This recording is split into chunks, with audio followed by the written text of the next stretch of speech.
Hi, folks. Hello. Welcome to Talkin' Baseball. This is Season 7, Episode 3. I'm Pete Lincoln. This is my son, Jason Smith. Hello. And we are coming to you via Lunenburg Public Access, Channel 9, in the Passios building in Lunenburg. Our able castus operator is Joe McLaughlin, and Debbie Lincoln is in charge of photographs and timing. And anyone wishing to contact us can do so via Lunenburg Public Access at 17 Main Street in Lunenburg, 01462. Hope to hear from you and hope you like the show. Yes, please let us know, good or bad, constructive criticism, bashing, whatever you feel is appropriate. Well, today's show we are dedicating to the great Willie Mays, who just celebrated his 90th birthday a few days ago. He's the oldest living Hall of Famer, and some say that he is the greatest player of all time, or at least the greatest player in modern baseball. And we saw him, he was on MLB Network celebrating his birthday. He looks great, and happy 90th, Willie. The show goes to you. And I hate to date myself. Willie came up in 1951. I started watching baseball in 1951. So I haven't reached 90 yet, but I remember his rookie year. They called him the Say Hey Kid. Yes. And even then, his baseball cards were prized, and now you can't buy them unless you sell your car and mortgage your house. That's what it's about. Incredibly. He was an amazing ball player in every respect, and he played with enthusiasm. Yes. In fact, more than Jackie Robinson, I think he helped break the color line. I agree. Because Jackie Robinson was attacked, and he seemed to play with almost a caution or a little bit of a chip on his shoulder. Yes, I was going to say couldn't that. do that. Right. Willie Mays played with, it's fun to play baseball. He always had a big smile on his face, and he was... And every time he ran, his cap would fly off. But he may have been the best combination of offense, defense, and speed in the history of the game. That's right. And he played until he couldn't play anymore. If you remember his last year with the Mets, he fell down running on the bases, and then he finally said, I quit, I can't do it anymore. But he was the last player to quit that had played in the Negro Leagues. First year when he first came up, and I think he was 18. We'll get to that later. We'll get to that later, right. Well, speaking of age, I was able to go to Fenway for the 71st consecutive time this year. Last year doesn't count because there wasn't any Fenway to go to. 71st time. Amazing. And unfortunately, when I was a kid, we used to take buses with the Little League down to see games at Fenway and sit in the bleachers for a quarter. This was before even they televised the ball games. And on the way out of the game, I stopped and bought a pennant. And when I turned around, all my classmates had gone. All my teammates had gone. And I went to the bus station area, and there were about 50 buses there. And I went up and down the bus, crying my eyes out. That was the worst trip I've ever had to Fenway until last week. Yes, we know. We know. Folks, unless you really are dying to go to see the Red Sox, wait until they can have a full crowd there. With 4,000 people there, as you see from this picture, we're standing in the concourse. Usually it's mobbed, and all the restaurants are open. There's a band playing. People are conversing with each other. Louis Tiant standing out in his restaurant. The big store is open right next door. Closed. Nothing. And when you go into the stands, you can only buy one set of seats. We always sit up in the pavilion. Only one set of seats that's anywhere near anyone else, and you can't move your seats because they tie all the rest of them down, so you can't cheat on it. You have to have your mask on at all times. Now, the night we went was a cold night. It was about 30 degrees that It was cold, but we're used to the cold. Yeah. But when you have a mask on and it's cold, your breath condenses into it. Yeah. So by the time the third inning came around, my mask was dripping wet, soaking wet. I took it off to try to shake it out. And a security guard, who I used from the KGB, looked at us and said, "Put that back on, or I will report you." It was just a miserable night. Nothing was open to buy except closed containers. But the one rule they made was as long as you're eating or drinking, you can take your mask off. Yes. So some kids, section over from us, bought a beer, set it in their lap, and left there for 9 innings. Actually, it was 10 innings. It was 10 that day. So they did hassle him. But if you want to try to follow their rules, wait until they can have a big crowd. The experience, the crowd is one of the players. Sure, absolutely. And going to Yawkey Way and all the stuff that you just mentioned, and hanging out and going to the Cask and Flagon with all the people wearing sock shirts and everything, that's part of the experience of going as much as the game is. That's right. And so when that's missing, it's not quite the same. I can't remember going to a game without making friends somewhere. Right, running, for or sure. running into For people, sure. talking to the people next door. One time I remember we went to a game and people from Los Angeles had come and sat right in front of us. Right. I said, be careful for lefties because they might hit a ball right in this section. Yeah. One pitch later, a line drive came right at my chest. I dove on the ground. Deb picked it up. Yeah. She got the ball. Right. And the people in front of me said, you weren't kidding. Yeah. Well, you're right. Part of the fun, you're right. I think part of the fun, too, is, unless they're Yankee fans, of course, No. is sort of welcoming the other fans, because you know what? We've been the fans that go to other parks, and we've been welcomed, too, so we extend that courtesy. I remember seeing Rockies fans and Royals fans and sort of oddball teams, and they have people that follow them, and those people should get to experience that, too. Right. I mean, imagine if you're, say, I'm just like a Royals fan, and you come to Fenway, and it's 4,000 people. You're not going to get that Fenway experience that you paid for, because the tickets are insanely expensive because of supply and demand right now, too. Well, I realize that COVID has caused all this. Sure. And it's good to get people back in the stands. I'm just telling you, unless you are dying to go there, you have no other options. Wait until July or August. Yeah, and they just bumped it up to 25% this week, so we're hoping for 50 within a few weeks. We'll see how it goes. Usually you can't get an extra person into the place, and that's when it's just electric. Right, right, it's not. right. Now, we've got 3 rants. Yes. We try to be positive on this show most of the time. Most of the time. Unless they're Shaughnessy's. Yeah, unless it's the Yankees or Shaughnessy, we keep it positive. But there's 3 things going on right now that we have to criticize. Number 1, I hoped after last year this would be discontinued, but pitchers in the National League are still batting, and when you play the National League, our pitchers have to bat as well. If you've watched this show over the years, you know this is a bane of our baseball existence, this rule.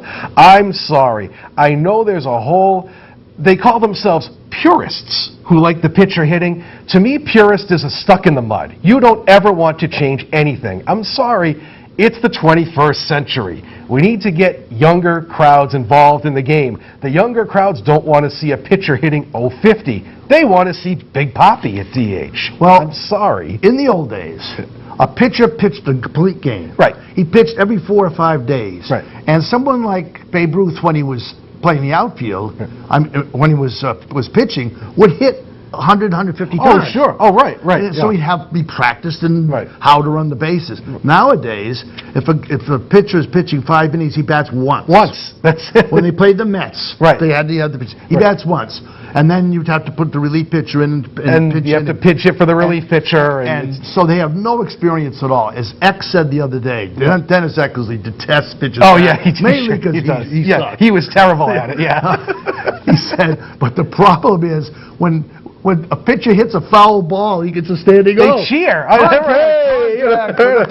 Contact. All right. It's just time to quit that. And I'm sorry, I mean, and occasionally you might see on highlights or something, oh, such and such pitcher hit a homer today. Well, they don't show the 86 other times that day that a pitcher struck out and looked horrible. And they also They're don't cherry say picking. that pitchers in the National League pick up an extra 30 or 40 Ks a year. Of course they do. Of course they do. And we've always said that the AL and the NL pitching stats are not comparable because of that. Absolutely You're not. getting extra outs, essentially, if you're a National League pitcher. And you know what?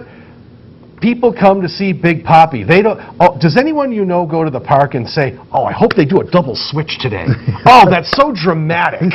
Oh, I want the pinch hitter to come in the 6th inning and go to second base, and then the pitcher spot can go where the second baseman is. Oh my God! We've got to hire a manager that knows strategy. Oh, strategy. Strategy. Yes, right. Oh God, forget that. I'm sorry. Let the guys hit. Let the guys pitch. And you know, I think with a new contract coming up, they will. I agree. I haven't 100% heard agree. much. They left it in because of the contract. They didn't want to change. Right. National League teams haven't had time to pick up DHs specifically. Right. But when I was watching the game, DeGrom pitched against us the other day. It was ridiculous. He came up there and he just stood there. Yeah, right. He says, do I have to stand here? Right. Can I just take 2 pitches and sit down? You know. Or who could forget the time it was 2013 when because they had run out of players, Brandon Workman had to hit in the World Series. Remember that? Yeah. And he just stood there and watched 3 pitches go by and said, "Oh, the whole country's watching. This was fantastic move baseball. This was pulse pounding watching Workman strike out." Workman just got signed to Worcester. He did. He's back. He's back. So I think Bloom won that trade a little bit. If he traded Workman and Hembry, and now Workman's back with the team, I think that was a good move for Bloom. Okay, so pitchers no hitting. Sorry, no more. That's done. Number 2, they've decided to have doubleheaders only last 7 innings apiece. Why? I'm not quite sure. Apparently, you're trying to save pitchers, but they don't have pitchers going more than 7 innings anyway. Right. Okay, we'll accept that. Yeah. What we won't accept is split admission doubleheaders where you charge full price for a 7-inning ball game, throw everybody out, and 2 hours later bring everybody back in for another 7-inning game. They should only charge you 7/9 of the price. 100%. If I'm a consumer, I mean, I'm going to Fenway, and it's a $90 ticket, well, I should only have to pay $70. Exactly. I'm seeing 7/9 of the game. Right. That's not that. I'm sorry. That's not right. And given how expensive Fenway tickets are, I want to see 9 innings. I'm sorry. Now, here's a curious thing. Say it's tied after 7 innings and goes to the 8th inning. Do they put a man on second? I believe they do. I believe they do. That becomes overtime. That becomes an extra inning, yes. Yeah. And it was double reason why they should. Yeah, double. Yeah, there's 2 reasons why. That's a new one. But I remember when they had the doubleheader against the White Sox a few weeks ago, and they brought in Barnes in the 7th inning, and it caught me. Oh, yeah, that's right. The 7th is the last inning. Oh, yeah, well, he's closing. So if you're a closer, you can close in the 7th inning. Right, now. yeah. So, and if you're a setup guy, you get the 6th inning. So the starter goes 5, and that's it. So it counts as a save. Counts as a save if in you the 7th inning. In the 7th inning. Well, it's just like you hit a 2-run home and you lead off batter in the 10th. Right. You get 2 ribbies. And the first one doesn't count to the pitcher. Right. It's an unearned run. Yeah. So. You all following this? Yeah. Right. Stick with us here. Stick with us.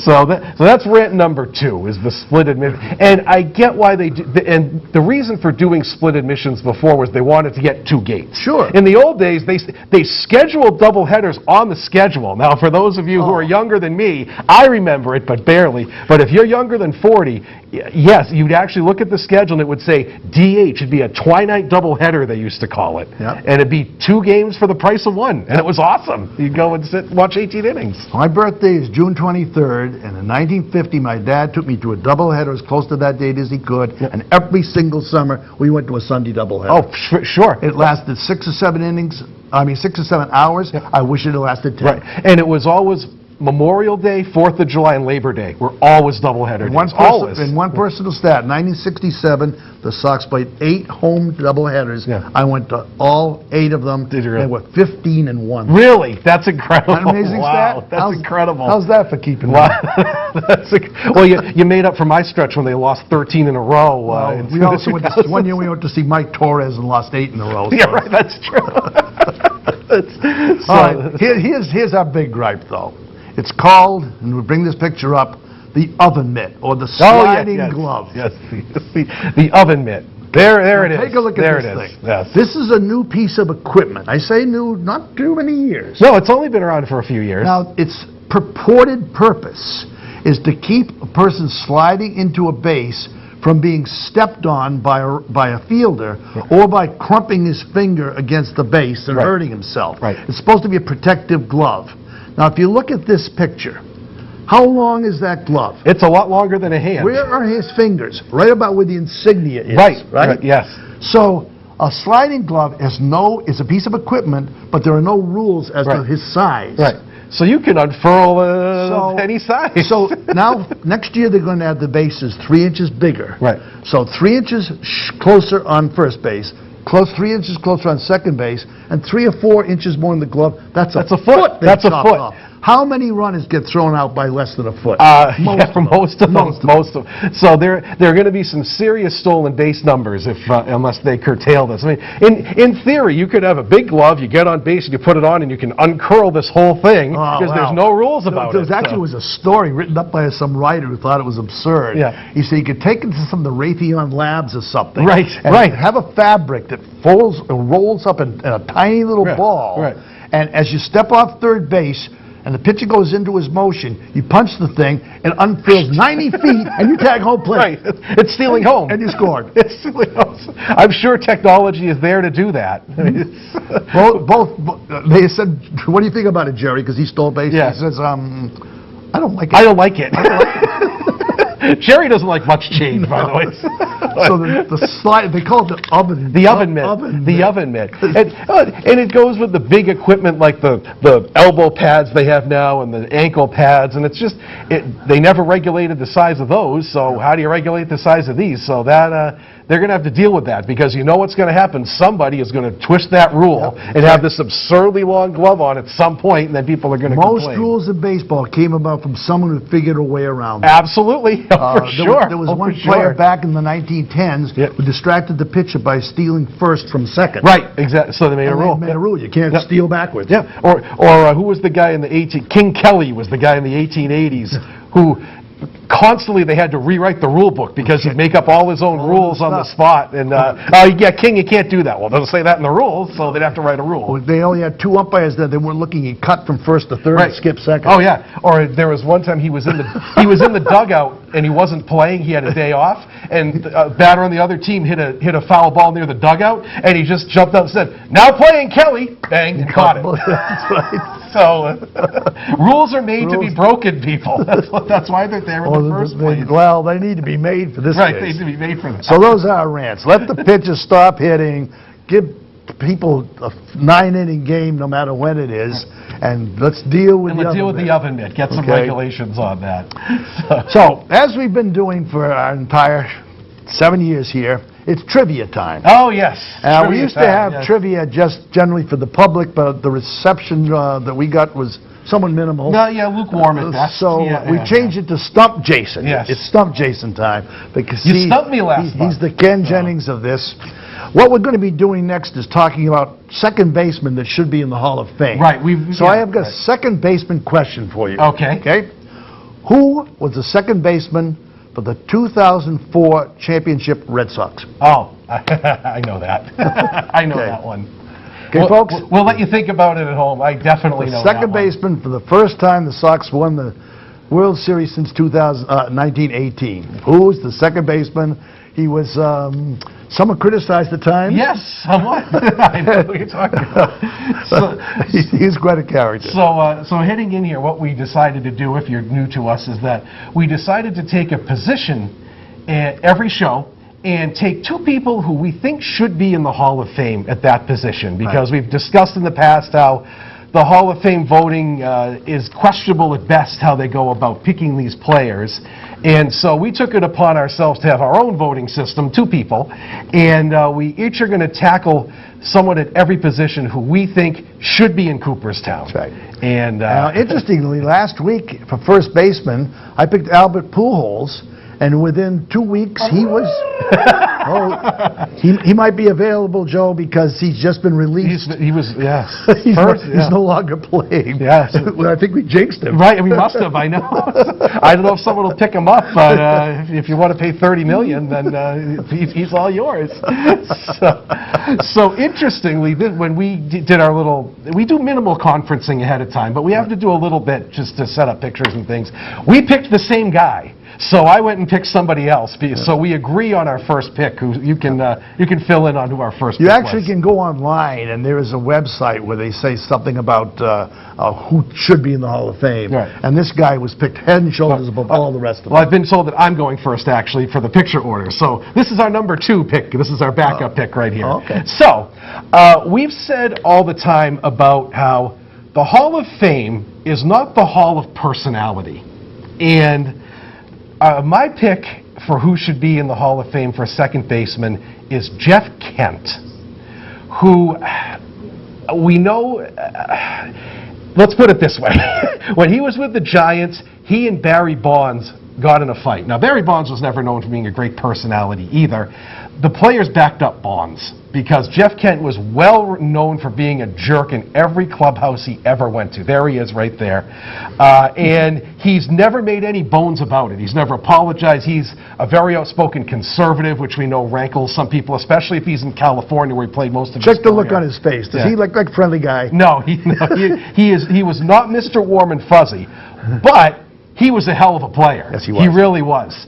Now, we know he played in the steroid era, but that doesn't matter to us. He was never accused, so you have to take these numbers with a little bit that he was in a great offensive era. But he has the most home runs of any second baseman in baseball history. Think about that.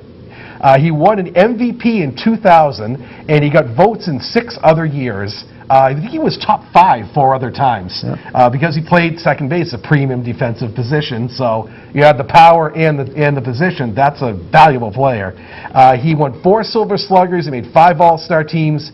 296 career average, Great. And 377 homers, most of any second baseman. 560 doubles, which that might be the most for a second baseman too. I'd have to check on that. It's near the top if it's not. And he played all 17 years of his career at second base. He wasn't someone who shifted over to first or DH. He was mostly in the National League actually, almost his entire career. Yeah. And he played second baseman right up till the day he retired. And he was on those Barry Bonds teams, those that should have won a World Series at some point and never could quite get it done. And like I said, he was not a clubhouse guy, but once he stepped on the diamond, he was a guy you wanted to have on your team.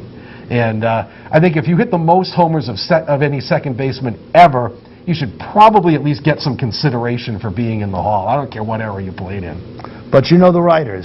And the writers did not like... Because they don't like you, you were a bad interview, or you dismissed them as pests. Right, which he did, which Kent did. Someone like Jim Rice should have been in the Hall of Fame first year. Absolutely. But, you know, he was somewhat reticent to talk to writers, and it took him 10 years to get him. That's not right. No, I agree. And people didn't like Kent because he complained that Barry Bonds had his own TV in the clubhouse. Well, guess what? He's Barry Bonds. He can have his own TV. I don't care. But that's my pick, Jeff Kent, and like we said, not Mr. Personality, but Mr. Second Base for sure. He should be in.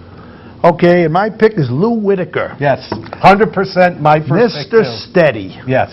If there's anything else you can say about that guy, Mr. Steady, and he played 19 years with the Tigers, and that in itself is extraordinary. Yes, it is. It's one of the most years anybody played with the same team in a long time.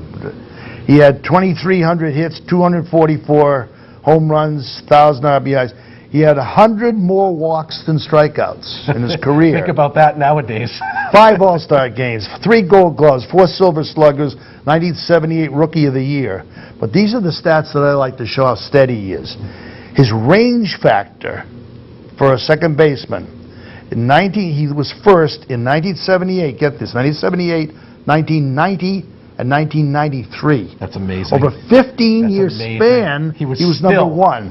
His fielding percentage was first in 82 and 91. It's amazing. A steady ball player is a valuable commodity because it isn't this year he has a good year, next year he's not so good. No, he was Mr. Consistent. Mr. Consistent, always. And I think that holds him back a little bit because he never had that one awesome year that people point to and say, oh yeah, he was great that year. No iconic moment. Right, no iconic moment. We talked about that all the time. And he was sort of overshadowed, but we talked until he got in a couple of years ago about how Ellen Trammell should be in, and he just got in too. That's right. Whitaker and Trammell were the backbone of the Tigers for almost 2 decades in the middle infield, and I think because Trammell was just a little better than him in a little more premium position, he got more accolades, but Whitaker was as steady as they got. I remember dreading him when he came up when they played the Tigers, and you couldn't get a ball by him in the infield. Oh, just ridiculously good fielder.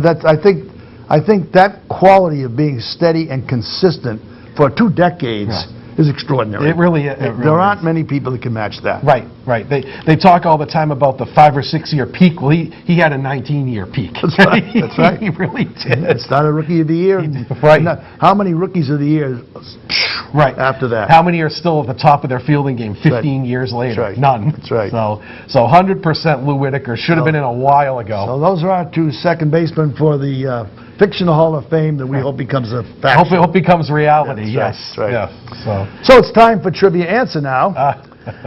Who was the second baseman for the 2004 Red Sox team? I remember this guy, Mark Bellhorn. Yes, Yes. Mark Bellhorn. Now, what's funny about Mark Bellhorn, yes, what's funny about him is that this was 2004, he was with the Red Sox. He actually would fit in better in today's game. That's right. He was the three true outcome guy before it was fashionable. By three true outcomes, we mean a home run, a walk, or a strikeout. He did all three in spades when he was with the Red Sox. You left out one, error. An error, yeah. He was shaky fielder. They did have Pokey Reese for a reason as his backup. But, he got maddening at times because he would just take 6 pitches in a row and just watch them go by, and then at the 7th one, he'd hit it 380 feet for a double or a homer. But it was just odd watching him, and especially as a number 2 hitter. They had him as a 2 guy for a while. But I honestly think that he would be more appreciated in 2021 than he was in 2004. And what saved him? He had an iconic moment, the World Series. He sure did. He hit a homer in 3 straight postseason games. One off the pesky pole. One off the pesky pole, right? And I remember that the Game 7 in Yankee Stadium, if you remember, the Sox were ahead and the Yankees had a little bit of a rally, and you thought, oh, God, no, the Yankees are not going to come back. The next half inning, he hit one off the pole at Yankee Stadium, and it was like a gong sounding. It was like, bong, when it hit the pole. And that was like the death bell for the Yankees when his homer went off the pole. Okay, you guys aren't coming back from this. No. And I know a lot of Red Sox fans that really razzed him all year, and they said, well, like, that was pretty good. I guess I was wrong, wasn't I? And don't forget, in Game 6, he hit a 3-run homer that saved their bacon against the Yankees. That's right. And now this is the days before replay, people. So get this: Joe West led the crew, and they reversed the call and got it right, if you can believe it. Bellhorn hit a homer in the very front row of Yankee Stadium, and at first they said it was a double. Yep. Get this, the umps conferred, got it right, and gave him a homer before the days of instant replay. In Yankee Stadium! In Yankee Stadium, yes. And they survived. Yeah, right. Well, they threw all the junk on the field, if you remember. Right, yeah. But fond memories of Mark Bellhorn. Where is he now? I don't know. I think he's a coach in some system. Because I remember when they had the reunion, he had a video thing, and he was wearing some... We'll see if we can find and invite him to the show. Oh, yeah, we'll have Mark Bellhorn on here. Sure, that'd be cool. That'd be fun. See if he's up for it. So that, Mark, thank you for the 2004 championship. You're one of the 25, as we say. And one of our trivia correct answers by the Ken Jennings of baseball trivia here.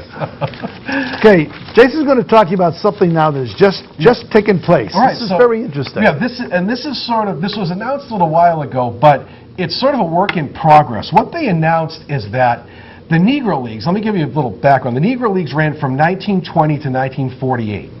And what they have passed, they proposed and it passed, is that all the Negro League stats from those years now count as Major League stats. Now, this alters a lot of numbers here in Major League history. There were 3,400 new players that have to be added to box scores and things like that in baseball history. Now, just a little background.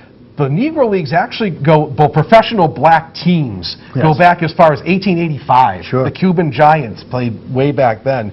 And there was one local who was a legend. Bud Fowler grew up in Chelsea and Lynn, and he pitched a no-hitter in the 1924 World Series.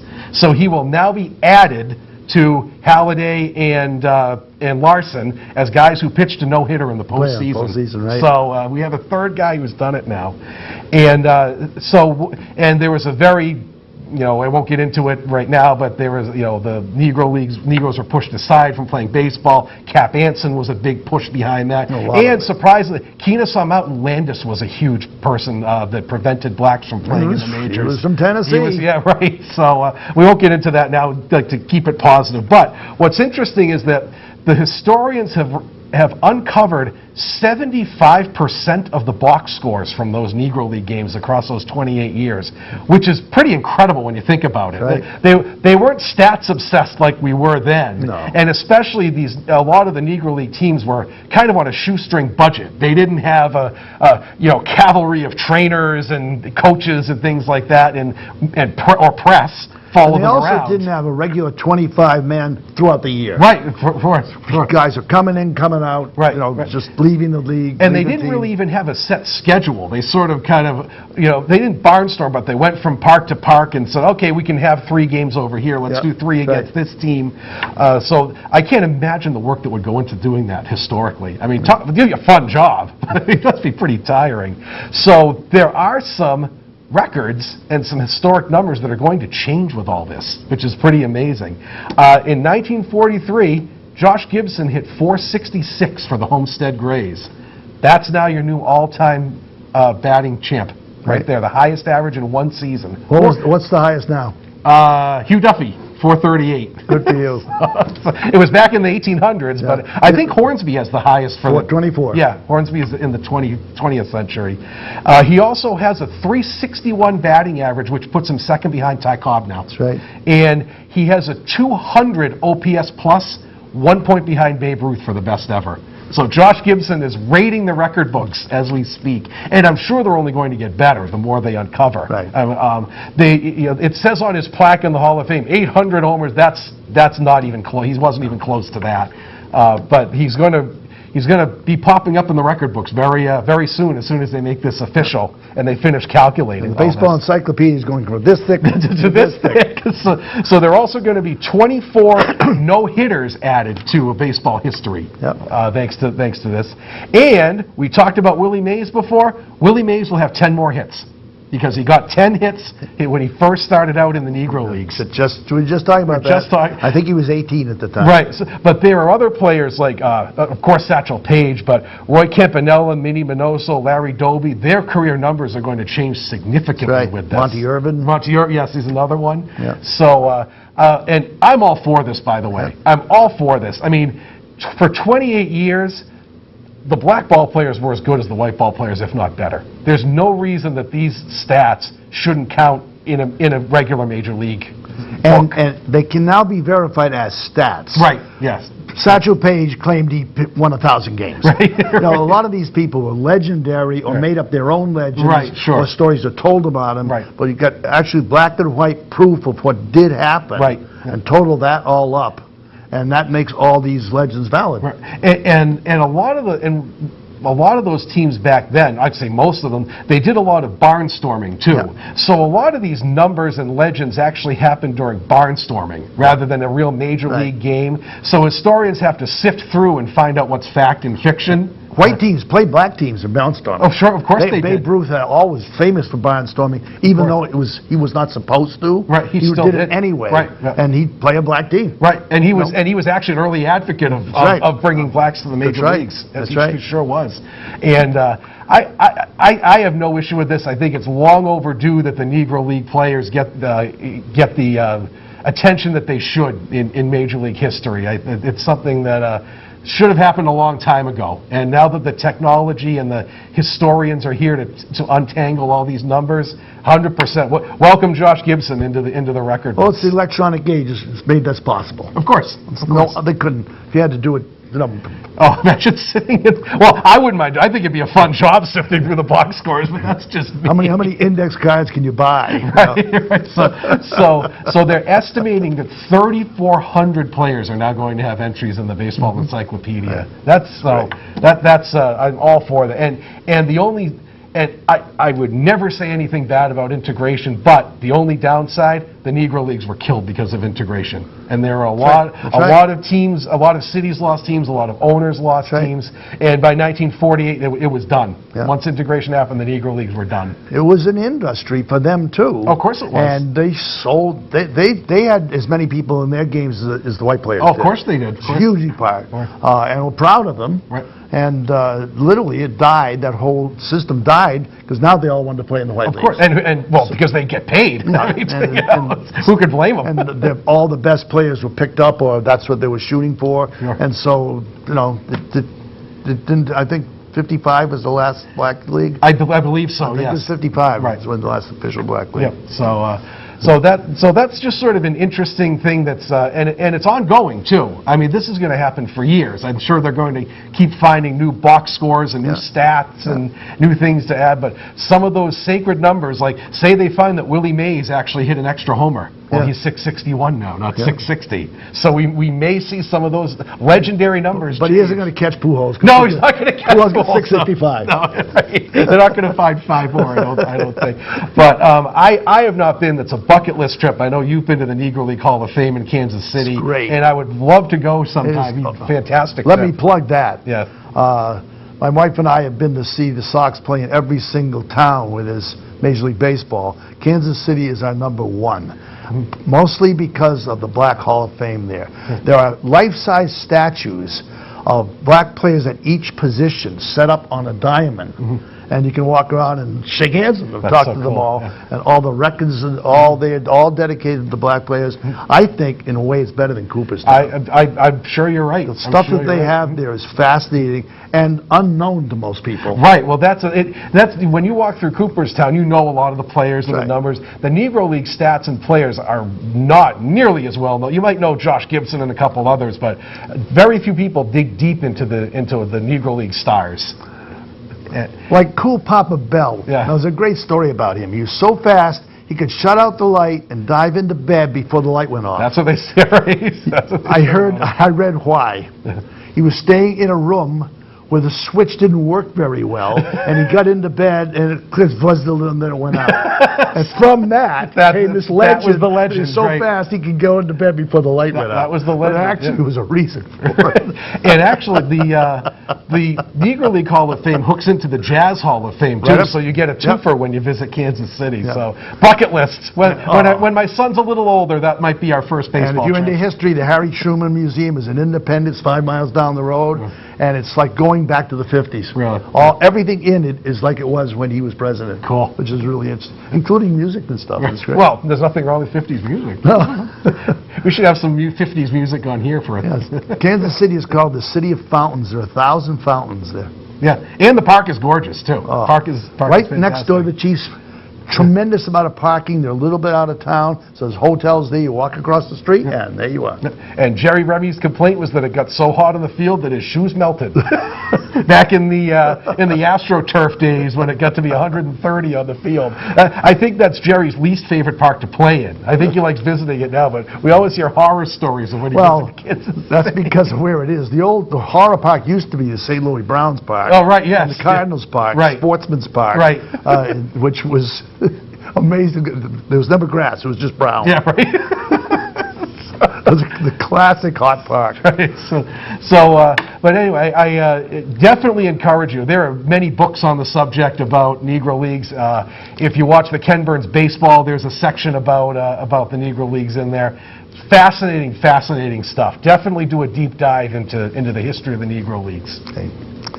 Well, next, my wife and I got a call from Gordon Eads, our baseball friend, who is running a podcast on great baseball writers once a month. And he asked us if we would help him MC it. He interviews for 45 minutes on this podcast. He interviews an author, and then he opens it up for people to type in questions, and he asked us to select the best questions for the last 15 minutes of the show to talk to him about. And the book that he had picked is called The Wax Pack. This is a fascinating book, and I couldn't recommend it more. The Wax Pack. If you're my age, you know exactly what that looks like. That was the old wax packs that the cards came in. And what it is a baseball fan named Brad Baluchian who first started collecting cards in 1986. Now, I started in the 1950s. He's just a kid. Oh, there he is. The Wax Pack. And the cover looks like a wax pack of baseball cards. What he decided to do as a baseball book was to get a hold of an unopened wax pack of 1986 Topps cards. Just random one. You can still buy them. I have some, but you can buy them on eBay or Amazon, I think. Any year if you want to go back and pay for a pack, which originally cost 25 cents or whatever it was. And get it. And what he decided to do was take a random wax pack from 1986, open it up, and go and see if he can meet every one of the players in the pack. Yep. So it's 15 cards in a pack. 15 cards in a pack. So he's set to track down 15 players. He eventually went something like 13,000 miles and tells at the very end here. Yep. Because you never know what you're going to get when you open a wax pack. It took him 48 days. He drove 11,000 miles and 123 cups of coffee. I probably would have had more than that. Now, doing something like this is pretty risky. Oh, first of all, you don't know if the players are still alive, and one of them had passed. One of them was, yes. One of the ones had passed. Yeah. And some of the players, a random pack of baseball cards, some might be superstars, some might be guys that came up for one of the 123 cups of coffee. Yeah, right. Yeah, right. You get the stars and the nobodies all in the same pack. So he set out to do that, and it's fascinating that the people who had the least fame were most cordial to him. I can understand that. Absolutely. For instance, he couldn't find Doc Gooden. No one knows where he is. Right. I guess he's had spells of excess of various sorts, so and they couldn't find him. No one knew. And then another one, which he had a tremendous amount of trouble with, was Carlton Fisk. Carlton Fisk is still very much in demand. Oh, sure he is. He's still involved in baseball, and those people get requests all the time. Everybody. How many kids write to Carlton Fisk? Please sign this. Can I have this? They always want something from you. Or be part of you. Take a picture of you so I can bring you home with me. That sort of thing. And after you've been out of baseball for how long? 20 years? Fisk, 30 years. 30 years. Yeah. It gets pretty boring. Yeah, right. So for a guy to call him up and say, I just found your card in the baseball pack, and I'm writing a book about everybody in the pack. Yeah. He sounds like a stalker. Right. Fisk says, yeah, you and everyone else is writing a book about me, right? So there's no way. Finally, he decided to go to Cooperstown, where he was at the Hall of Fame ceremony, and he got him to sign a picture. That was the that was the connection. That was the conversation. But some of the people. There are some real.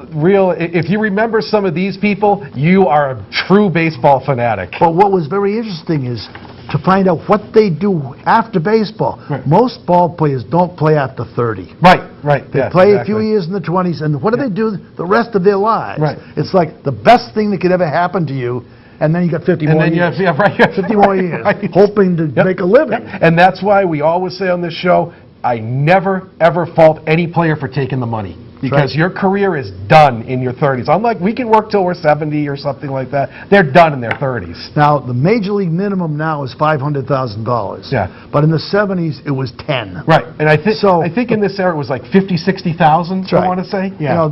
It was a working man's salary. Sure it was. I remember Joe Morgan, who was the Red Sox manager, used to plow snow. Snowplow Joe, on the Mass Pike in the wintertime. Yep, Snowplow Joe. So some of these guys he had to meet. What do you do afterwards, and what they did afterwards? And this book is fascinating. All sorts of different things. Yeah. Here's an example. Rance Mulliniks. And I remember Rance Mulliniks from the Blue Jays because he was a Red Sox killer. That's the only thing I remember about him. He always hit the Red Sox great. Steve Yeager. Oh, yeah, he's a catcher. Yeah, Steve Yeager was a catcher. He was one of the guys that Clemens struck out in his 20 strikeout game. That's right. I remember he was one of those guys. Gary Templeton. Now, interesting thing, I was reading about Gary Templeton. Remember we've talked about bad trades on this show before? We talked about that. Right. Gary Templeton was traded for Ozzie Smith. And guess what? At the time, the people thought that the Padres were getting a steal because they got Gary Templeton. He was a year younger, his numbers were better, his steals were better. Ozzie Smith had the defense. But Gary Templeton went to San Diego and was just never the same player that he was with the Cardinals, and Ozzie Smith went to St. Louis and flourished. So you never know what you're going to get in a trade. And now Gary Pettis. Gary Pettis, yeah, the Angels. Yeah, I remember them. He was on that team in the playoffs. Here's one who's a great baseball name, who I do not remember. Nope. Randy Reddy. I don't remember Randy Reddy at all. That was a stumper But to what me. a great name. It's a perfect name. So that's all you had to have. Randy Reddy. Randy Randy Reddy. Not to be confused with Randy Bush, but this is Randy Reddy. So he opens up the pack, and here's Randy Reddy. Randy Reddy's looking at him. So he's got to find him, and he found him. He turned out to be quite a funny guy. Jamie Konkenauer. Yeah, that was a stumper for me. I don't remember that one either.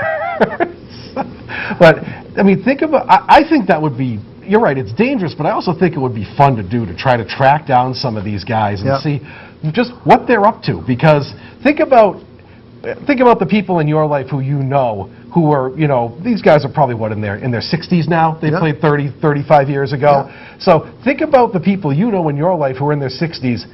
You have 10 people, they're doing 10 different things. Right. And so are these guys.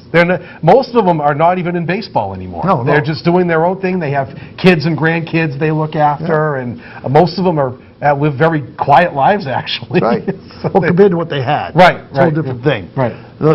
This author, Brad Baluchkin's favorite player was Don Carmen. Don Carmen. So he got to meet his childhood hero. Yeah. The guy turned out to be a great guy. He spent the weekend with him on the 4th of July. They went to fireworks, and his wife cooked him a big meal. That's so cool. Because, so cool. how many people write to Don Carmen, and can I have your autograph? None. How many track him down and say, can I take a picture with you? Right, nobody. And these are the people that will be receptive. Of course. It means a lot to them. Of course they would be remembered. But the famous ones can't be, get out of my face. Think about it. You're Don Carmen. He pitched, 6 or 7 years? He was kind of a fringy guy. Yep. And so nobody walks down the street and says, Hey, Don Carmen! Hey, take my picture with Don Carmen. Nobody knows him. So they're probably honored that somebody actually knows who they are. Now, this one was a famous guy, Vince Coleman. Oh, yeah, Vince Coleman. Another one they couldn't find him. Really? No Vince idea. Coleman. No one knows where he went. He had 100 steals in a couple of years. Yep. Imagine that, folks. Compared to today's game, there were guys that stole 100 bases in a season. Now, here's one you heard, Lee Mazzilli. Oh, we all know Lee Mazzilli. Yes, 86 Mets. He was on that team. He was on that team. He was on the team that beat us. Lee Mazzilli, yes. He was good. He was a good ball player. So, based on what he did, I think we're going to do our own version of this. So just for the fun of it. Just for the fun of it. Jason went up in my attic yesterday and found that I had a completely unopened box of 87 tops. Yep. Not 86, 87, the next year after this. And so we thought we'd do a virtual wax pack book. Right. And what we're going to try to do, no rehearsals, no cheating. Nothing at all. Open the box, I'll bring the box in, we'll pick one out of it, open it up, and see how many of these people we can identify or where we might have to go to find them. Right. And I'm not chewing the gum. I am not chewing the gum. No, I can tell a gum story. Oh, yeah. I can tell a gum story. Yeah. Originally, Topps made bazooka bubble gum. Right. The cards were simply a trick to get people to buy gum. Right, yeah. They weren't selling cards. Right. Somebody got the idea, because they had done it with tobacco cards way back in the 1900s. Let's put cards in with gum as a way to get kids to buy more gum. Right. And so for about 50 through 90, I think, they put gum in with the cards. They sure did. And the gum was dreadful. You could drop it, it would shatter. It was so bad. And it was coated with like not powdered sugars, like flour. Yeah, it was. Or dust. I think they floured it so it didn't stick to the pack or the cards or anything. But sometimes it did. That's the problem. Yes. Yeah. When you seal a wax pack, it's wax paper. The way you seal it is you heat it, and it melts the wax together. Right. What it also did was put wax residue on the card. Right.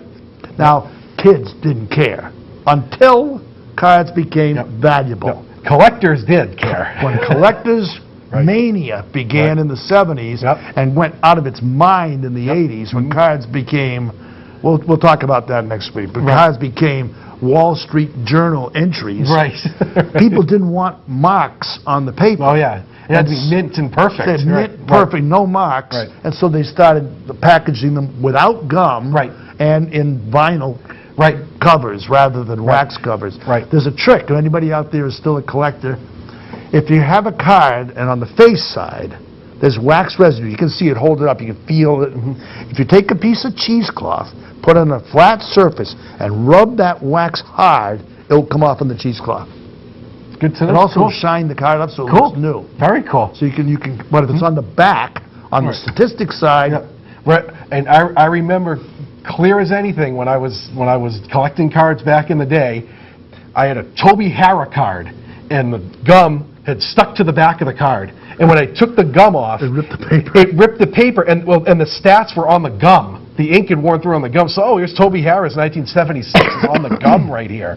And so it had this big strip in the middle of the back of the card where the gum had stuck to it. And it's, well, I don't care about the back of Toby Harrah's stats. But, you know, Did you chew the gum? I did not chew the gum. No. Oh, no, I did not chew the gum. The dog wouldn't chew the gum. Dog, nobody would touch that gum. It was this pink thing about this big with the powder on it, and you could bang it on the table. Now, It was not soft. Patting myself on the chest, I never chewed the gum. I always gave it to the kids, all my friends. Right, always. you did. Yes, you Oh, did. and I had buy a whole box. That'd be 24 pieces of gum. Here Oh, you go. yeah, right. Be It's a all stack yours. of gum I this don't want big. it. So I think So Topps became a baseball manufacturer rather than a gum rather than manufacturer. gum, yeah. And then by the 80s, you had Donruss and Fleer and Upper Deck. and Sportflix and Donruss. all those crazy companies. Well, what happened is Topps had a monopoly. Right. Topps and Bowman were the two Bowman, big yes, companies, right, and right. they put Bowman out of business in '55. Right. Until '81, Topps had a monopoly Right. on baseball cards. Right. You couldn't Right. only Fleer broke it a couple Fleer times. and Donruss, yeah. But in the '80s, they broke that trust, right. and 5 other companies began. So you had 5 sets of Yep. the same year, Right. and it became just glutting the market. Yeah, and like any other trend, the market can only hold so much interest for a while. And by the mid-'90s, it had just completely collapsed. Yeah. But if you remember back in the day, there were baseball card stores. I mean, Oh. there was one over in Fitchburg, I remember, right off of John Fitch. And I think it's still there. It's a comic book store now. That's what most of the ones that survived have become. it's called- But it was a baseball card store. And you'd go in and they'd have them up in the shelves under the plastic and everything. There was one in every town. I used to go. Oh, I used to go to Arlington when I was working on the High Series. Next week we're going to talk about this and also talk about baseball cards. Right, yes. That's another whole area. And I just wonder how many kids out there collect baseball cards. None. It doesn't Where happen would you today. get them? Well, Amazon maybe? Where'd you get I them? don't know. You have to send away. Yeah. I have to admit, I've collected every set since '51. This year, I went on eBay for probably half an hour to find a set Right, I of bet. this year's cards. Yep. They're dead. Right. And it used to be whenever you went to the supermarket or any convenience store, they'd have the boxes right at the counter and you could just buy a couple Every on the way variety out. store, up Everyone. the center. Everyone. They had football and hockey cards, too. Sure. They're all gone. It's a dead market. So, it's going to be exciting. See what you can do with a All right. virtual Yeah. wax We'll pack preview story, for okay? preview for next time. So we have about 8 minutes left. So the problem is with a show like this, we would like to talk about what's going on in baseball, but by the time it airs 3 or 4 weeks from now, it's stale. it's stale. Yeah, right. So let's do it anyway. All right. Right now, believe it or not, as we speak, this is, what's today? May 13th. 13th. May 13th. The Red Sox are in first place. The Red Sox are in first place. It's Unbelievable. and complete credit to Kai and Bloom for pulling this off. This was supposed to be like a bridge transition year that they got under the luxury It tax. was like the Verrazano Bridge. It was going to take Yeah. 2 days to 3 to 4 years to get over. Right, it, you right. know? And the idea was that you would, after this year, Price would be off the books, Pedroia would be off, a couple other, and then you could. 2022 was the goal for contending, but 6 weeks into the season, they're in first place, doing better than anyone ever thought they would. In fact, until yesterday, they had the best record in the majors. They did. In the majors. And they lost to Oakland, who had the best record In the apart majors. from them. So Right. now Oakland passed them. Go figure.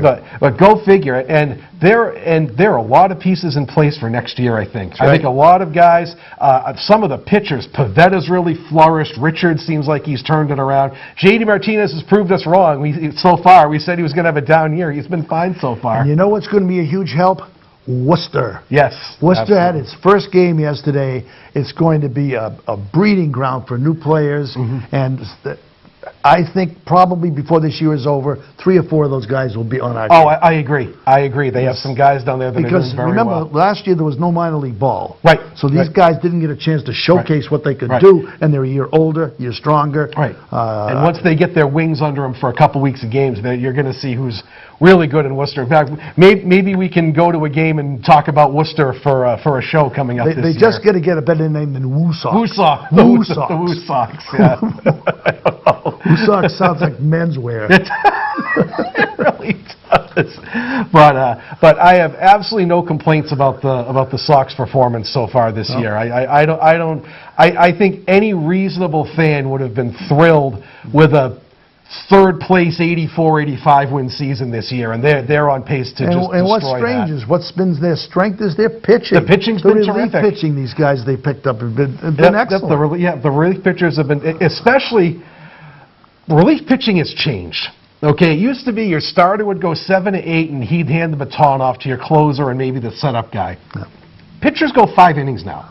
So, Hopefully. Yeah, hopefully. So every single night, your bullpen has to give you 4 innings. And, excuse me, there have been a couple times where the bullpen had an off night. Oh, the bullpens aren't perfect. That's not the way they're designed, and they're not going to be perfect for 4 innings every night.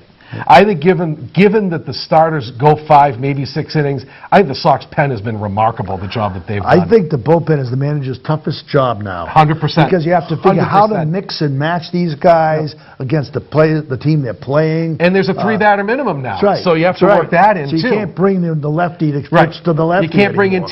Taylor for 1 batter. He has to No, face he has 3 to stay batters. in for 3. Right.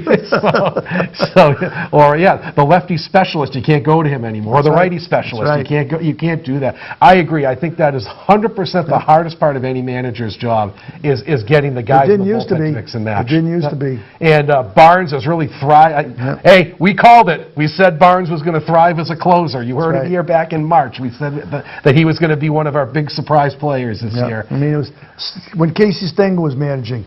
Let's see, Whitey Ford for 8 and Joe Page clean up. Right, exactly. That was tough to do. Every 5th day, Exactly, he right. didn't even have to watch the game. Right, exactly. or even going back to the 80s we were talking about, Clemens for 7 and Lee Smith for 1 or 2. And that was it. That was the right. whole thing. Or Hurst for 7. I am that a was little it. disappointed at the bottom of the order so far. Yeah. Franchi and Yep.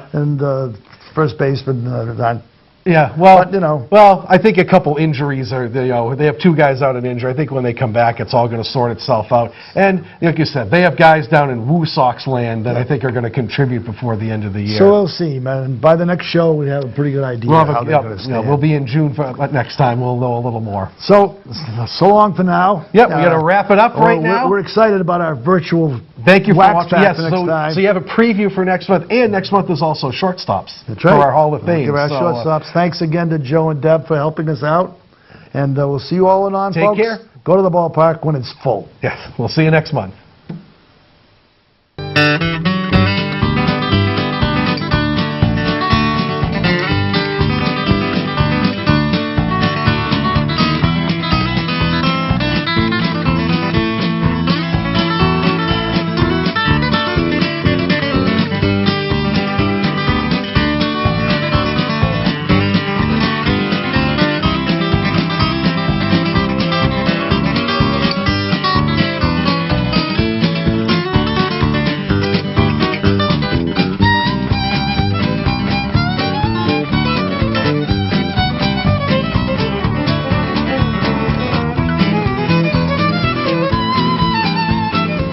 Thank you for watching another outstanding program provided to you by Lunenburg Public Access. We're here to serve the community. Lunenburg Public Access is always looking for volunteers to help record town events, high school sports, and town meetings. Please consider helping us out today. To contact us, you can call 617-763-3018 or email us at lunenburgaccess@gmail.com. Thank you.